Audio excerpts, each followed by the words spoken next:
Guest हैं बहुत खास बीजेपी के प्रदेश अध्यक्ष वीडी शर्मा साहब। शर्मा साहब, बहुत स्वागत है आपका न्यूज़ 18 से बातचीत करने के लिए आपने वक्त निकाला। चुनाव ऐसा लग रहा है कि भाई बाई इलेक्शन अमूमन जहां भी जिस स्टेट में होते हैं बहुत सामान्य उपचुनाव माने जाते हैं, ये तो बहुत मारामारी वाला इलेक्शन है आपको लगता है? नहीं, ये जो इलेक्शन है ये बहुत महत्वपूर्ण उपचुनाव है, क्योंकि इस उपचुनाव ने मध्य प्रदेश की तस्वीर बदल दी है और मध्य प्रदेश को बचाने का ये उपचुनाव है। जिस प्रकार से मध्य प्रदेश के हालात उन 15 महीनों में हुए जब माननीय कमलनाथ जी और दिग्विजय सिंह जी मध्य प्रदेश की सरकार चला रहे थे, तो उस दुरावस्था के कारण से ये उपचुनाव हो रहे हैं। ये उपचुनाव कोई किसी इंसिडेंस या किसी उसके कारण से नहीं है। ये चुनाव तो चूंकि मध्य प्रदेश दुरावस्था की ओर जा रहा था, इन दोनों लोगों ने जिस प्रकार से मध्य प्रदेश का छल किया, झूठ बोला, गरीब जनता के हक को छीना, उन सारी योजनाओं को बंद किया जो श्रद्धेय प्रधानमंत्री जी ने देश के अंदर लागू की हो, मध्य प्रदेश के यशस्वी मुख्यमंत्री शिवराज सिंह चौहान ने लागू की हो। तो गरीबों का हक छीन रही थी सरकार, इसलिए उपचुनाव हो रहे हैं। दुरावस्था के कारण से हुए उपचुनाव जब होंगे तो महत्वपूर्ण ही होंगे।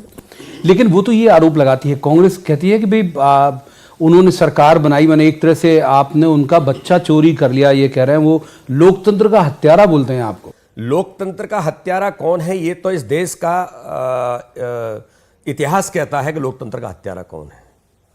और उस लोकतंत्र की हत्या करने में, उसके प्लानिंग में स्ट्रेटेजी मेकर इंदिरा गांधी के साथ उस समय के युवा कमलनाथ भी थे कि मध्य प्रदेश के अंदर लोकतंत्र की, देश के अंदर लोकतंत्र की हत्या किसने की।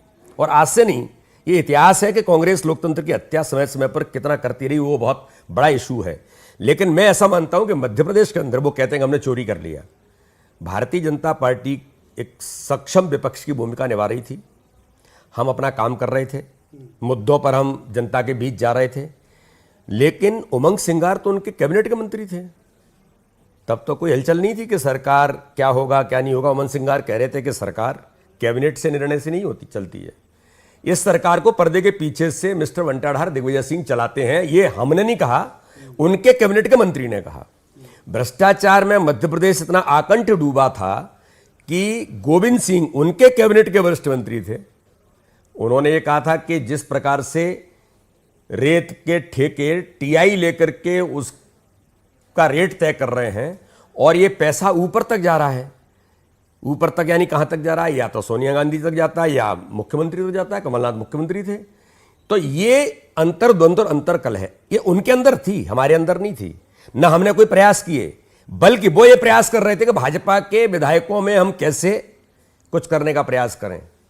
शरद कोल हमारे ट्राइबल विधायक थे, उन्होंने ओपनली मीडिया के सामने कहा था कि मुझे किस प्रकार से इन्होंने दबाया, धमकाया भी, किस प्रकार से मेरे ऊपर इस प्रकार के प्रलोभन दिए और मुझे तोड़ने का प्रयास किया।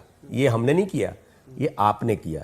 तो इसलिए प्रवीण जी, मेरा ऐसा मानना है कि मध्य प्रदेश की जनता, प्रबुद्ध लोग, जनमानस से जानता है कि आपने जो जनमत लिया था वो जनमत झूठ बोल करके लिया था। किसानों का कर्जा माफ करेंगे, बेरोजगारी भत्ता देंगे और हम ये करेंगे, हम वो करेंगे, पता नहीं क्या क्या बोला था आपने। और आप झूठ छल कपट पर आकर के कुर्सी पर बैठ गए और दिग्विजय सिंह के सारे पर सरकार चला रहे, जिसने मध्य प्रदेश को बर्बाद कर दिया था। तो ये अंतर्कलह के कारण से आपकी सरकार गई।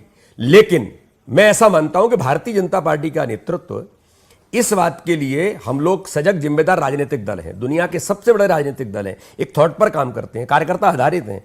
हमारी जिम्मेदारी थी कि सरकार अगर अंतर्द्वंद अंतरकलह से गिर रही है तो हम एक सक्षम सरकार बना करके मध्य प्रदेश को बचाएं। और मध्य प्रदेश को बचाने का काम भारतीय जनता पार्टी ने किया, उसमें सिंधिया जी ने अहम भूमिका निभाई। नहीं तो जैसे आपने शरद कोल का जिक्र किया, तो उन्होंने शरद कोल, नारायण त्रिपाठी जैसे छोटा मोटा स्ट्रोक लगाया, आपने सीधा सिक्सर मारे, 22 एमएलए खींच के गवर्नमेंट की। हमने नहीं लगा, हमने नहीं मारा स्ट्रोक। सिंधिया जी उनके वरिष्ठ नेता थे, वो ये देख रहे थे कि जनता में, हम देख रहे हैं कि जनता जिस प्रकार से प्रताड़ित और पीड़ित हो रही है और मध्य प्रदेश जिस दिशा में जा रहा है और जिस तरीके से दिग्विजय सिंह सरकार को चला रहे हैं, और दिग्विजय सिंह यानी बंटाधार, दिग्विजय सिंह यानी दुरावस्था, दिग्विजय सिंह यानी देश के खिलाफ बोलना, दिग्विजय सिंह यानी हर प्रकार के, हर अच्छी व्यवस्था में कुछ न कुछ खराब करने का प्रयास करना। यह दिग्विजय सिंह की भूमिका रही है। यही कमलनाथ जी उनके इशारे पर काम कर रहे थे। सिंधिया जी ने यही तो कहा था कि हम सड़कों पर उतरेंगे, क्योंकि आप सुन नहीं रहे। आप विधायकों की नहीं सुनते, मंत्री थे आप उनकी नहीं सुनते, ग्वालियर चंबल डिवीजन के बारे में आप कुछ भी नहीं सुनते।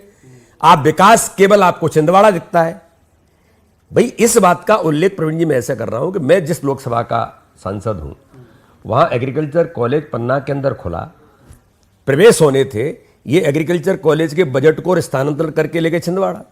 सिंचाई की परियोजना रीवा की कहां ले गए? छिंदवाड़ा। दिग्विजय सिंह सरकार चला रहे थे।